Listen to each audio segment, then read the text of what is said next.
Ang Reels and Pay ay isang advertising company na itinatag at pag-aari ng mga Koreano.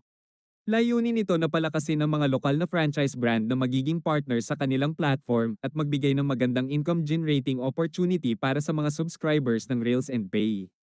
Ito ay may konsepto ng collaboration sa mga lokal na franchise brands tulad ng mga food and beverages, restaurants at iba pang negosyo na tiyak na susuportahan ng kanilang mga subscribers.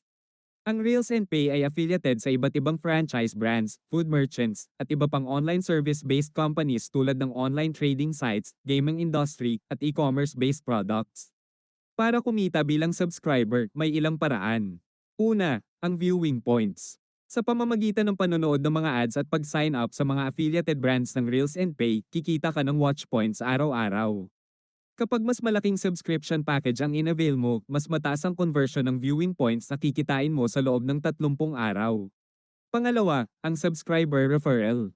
Sa tuwing may kakilala kang mag-subscribe gamit ang iyong referral link, kikita ka ng 5% base sa package na kukunin ng iyong referral. At ikatlo, ang subscribers leadership bonus.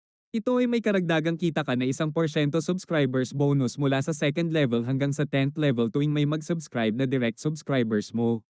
Royalty passed up bonus, tuwing nanonood ng ads sa mga direct subscribers mo, kikita ka ng 50% sa profit na kikitain nila.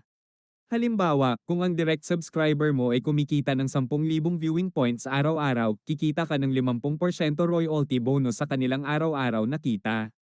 Maganda rin ang balita, hindi nababawasan ang kita ng mga direct mo dahil ang Reels and Pay ang magbibigay ng bonus sa iyo.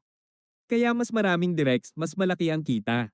Ang subscribers viewing points ay maaaring i-convert sa iba't ibang incentives tulad ng gadgets, sasakyan, food carts, at cash, depende sa dami ng subscribers mo sa Reels and Pay.